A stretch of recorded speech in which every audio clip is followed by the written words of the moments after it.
नमस्कार सभी को। आज हम गीता का 10वां अध्याय सुनेंगे। तो गीता हम सबको हर रोज़ पढ़नी और सुननी बहुत ज़रूरी है। गीता अपने आप में एक रहस्यमय ग्रंथ है। इसके पढ़ने से हमें जीवन में आगे बढ़ने की प्रेरणा मिलती है और हर कठिनाइयों का समाधान हमें गीता में मिलता है। गीता हमारे जीवन को सच्चाई का रास्ता दिखाती है। तो करते हैं हम गीता का अध्याय शुरू। काम। आज हम काम के बारे में बात करेंगे कि गीता काम के बारे में क्या बताती है। गीता ने संसार और जीवन के हर पहलू पर प्रकाश डाला है। वैज्ञानिक और भौतिक उन्नति संसार को सुख और भोग के साधनों और सुविधाओं आदि से भर रही है। साथ ही भौतिक उन्नति मानव जीवन में कई प्रकार के जहर भी घोल रही है।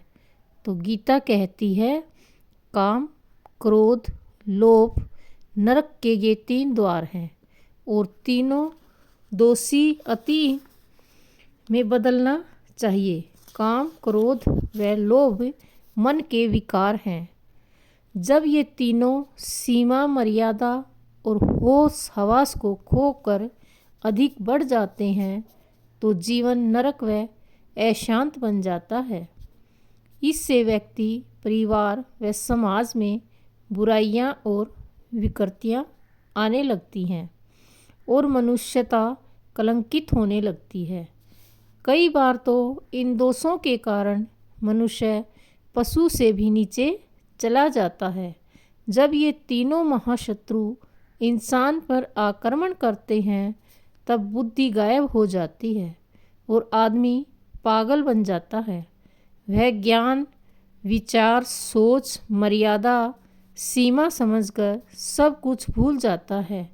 तो भगवान श्री कृष्ण कहते हैं, ज्ञान के शत्रु काम ने मनुष्य के ज्ञान पर पर्दा डाल रखा है। जैसे आग धुएं से और दर्पण मैल से ढक जाते हैं, ऐसे ही ज्ञान और विवेक को काम ढक रहा है। इनसे सदा बचना चाहिए। यह ज्ञानी लोगों का शत्रु है।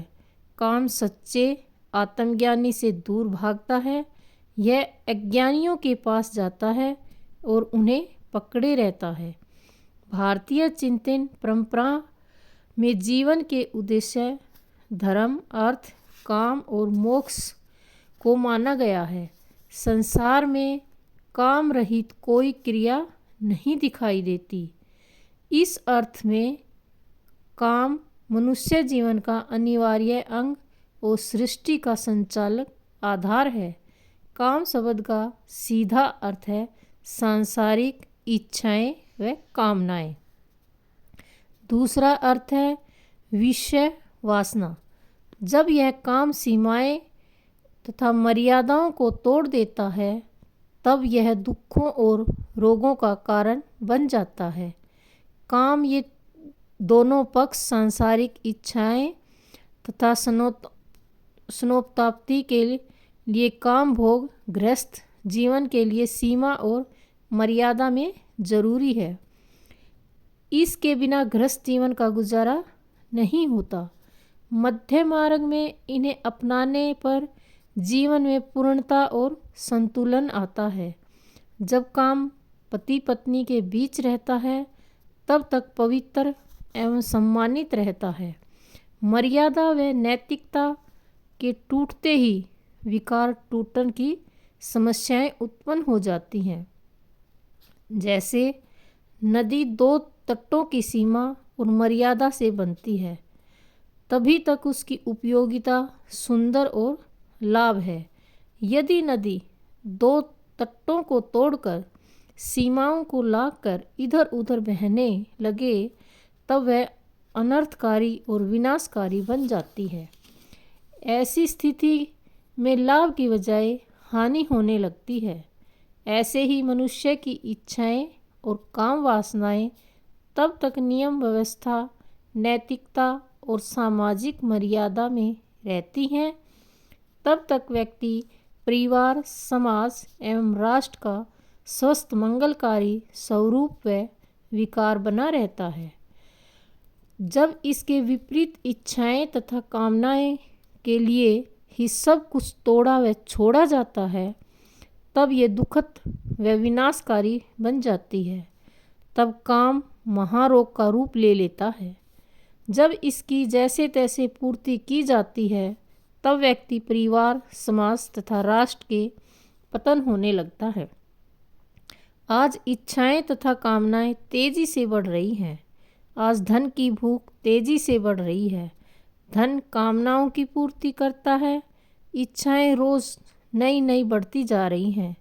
इनको पूरा करने के लिए मनुष्य को धन, पाप, अधर्म, छल, प्रपंच, झूठ, हिंसा आदि से कमा रहा है। जरूरत से ज़्यादा भोग पदार्थ की लालसा व असीमित काम वासना इंसान को पाप व अधर्म की ओर बलपूर्वक खींचते हैं। आज धन और काम वासना पर नियंत्रण, सीमा व मर्यादा नहीं दिखाई जा सकती, तभी विकृतियाँ और उत्पीड़ित बढ़ रहा है। यदि धन तथा काम वासना धर्मानुसार एवं मर्यादा में नहीं होंगे, तो अपराध, हिंसा, संघर्ष, दानवता आदि बढ़ेंगे और बढ़ रहे हैं। संसार में अधिकांश लोगों की आकांक्षाएं चीज़ों को देखकर उन्हें पाने और भोगने के लिए जगती हैं।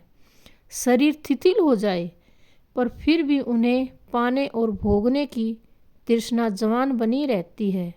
वैज्ञानिक उनकी वासनाओं को संतुष्ट रखने के कारण साधनों को उत्पन्न करने में लगी हुई है।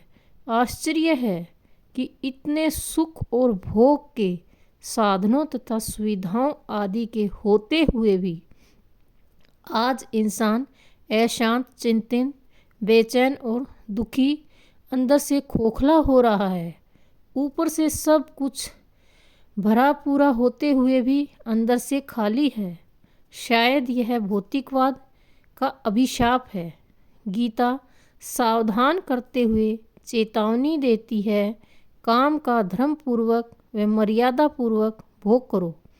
धर्म विरुद्ध काम विनाश व मृत्यु का कारण बन जाता है। बहुत इच्छाएं इंसान को अशांत बनाती हैं और पतन के रास्ते पर ले जाती हैं। चाह के साथ संघर्ष तथा चिंताएं जुड़ी हैं। इन्हें कोई रोक नहीं सकता। परमात्मा इंसान की सीधी साधी ज़रूरतों को पूरी कर सकता है, किंतु लोभ, लालच पूरा नहीं कर सकता। इच्छा का पात्र आज तक कोई नहीं भर सका। आम आदमी को अपनी वास्तविकता ज़रूरतों का पता नहीं होता, इसलिए वह उल्टी सीधी इच्छाओं, आवश्यकताओं, कामनाओं को बढ़ाकर दुखी व परेशान हो रहा है। इच्छाओं का जाल जैसे फैलता है, यह बात गीता मनोवैज्ञानिक ढंग से समझाती है। पहले मनुष्य मोहक व आकर्षक संसार चीज़ों को देखता है। देखने पर उन्हें पाने का चिंतन आरंभ हो जाता है। फिर उन विषयों के साथ मन की आसक्ति हो जाती है। फिर भोग पदार्थ को भोगने की तीव्र लालसा और बेचैनी होती है। जब विषय सुख की प्राप्ति की इच्छा नहीं होती, तब क्रोध आता है। क्रोध से बुद्धि खराब होती है और बुद्धि के विकृत होते ही पतन आरंभ होता है। आज जीवन एवं जगत का संतुलन बिगड़ रहा है। धर्म छूट रहा है, धन प्रमुख हो रहा है, आत्मा गौण हो रही है, शरीर ही सब कुछ समझा जाने लगा और इसके लिए सब कुछ इकट्ठा किया जा रहा है। भौतिक जगत को ही सब कुछ मानकर आत्मा परमात्मा को भुलाया जा रहा है।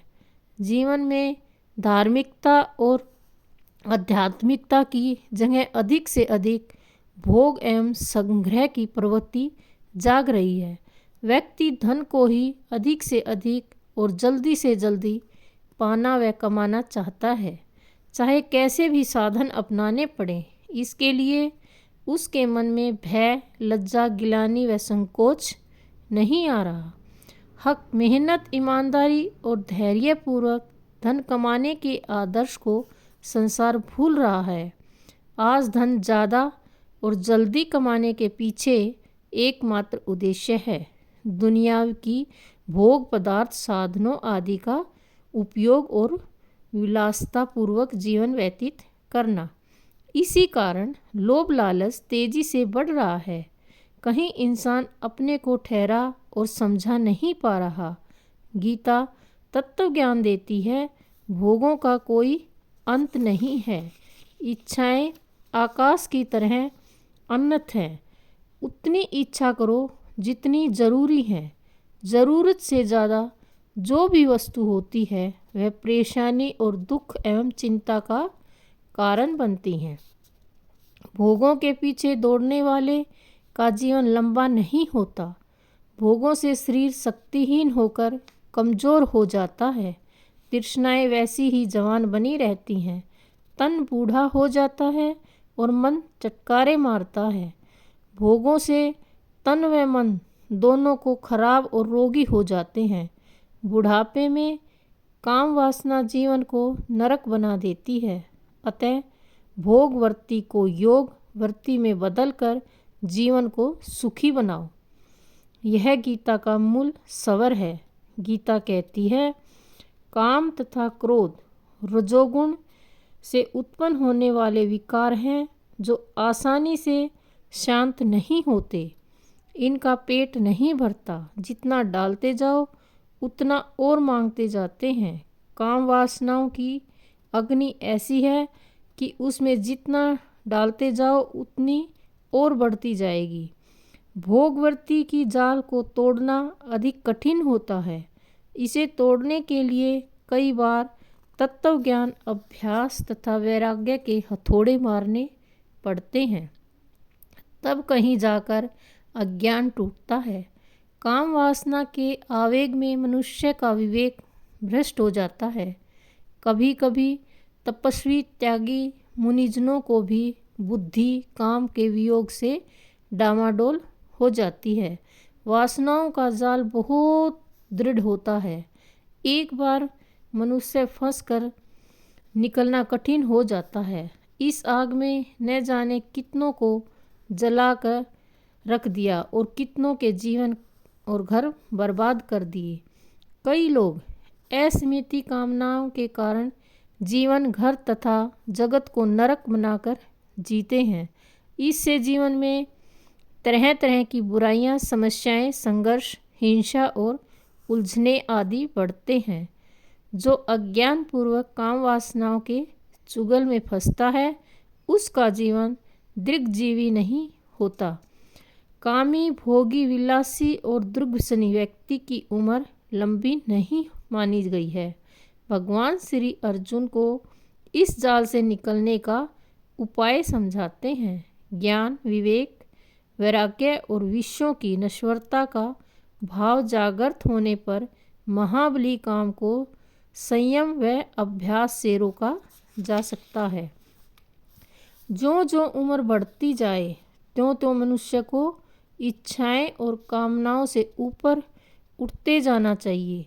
वृद्धावस्था में बूढ़ी हुई कामनाएं ही वासनाएं मनुष्य के लिए बहुत दुखदायी होती हैं।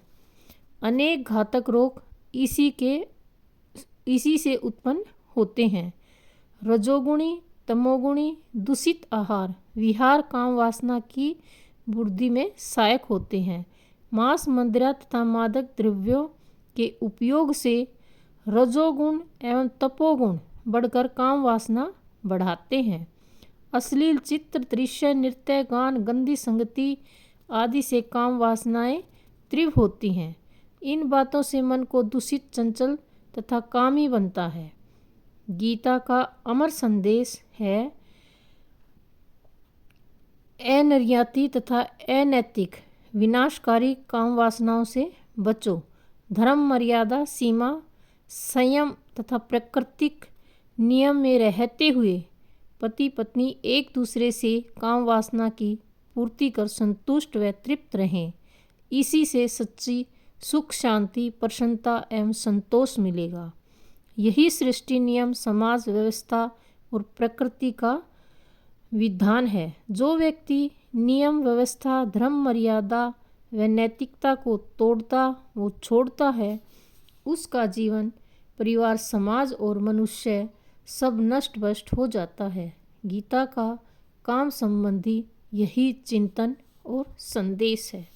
तो गीता ने काम के बारे में जो बताया, बहुत अच्छी सुंदर व्याख्या की है, बहुत ही सरल शब्दों में।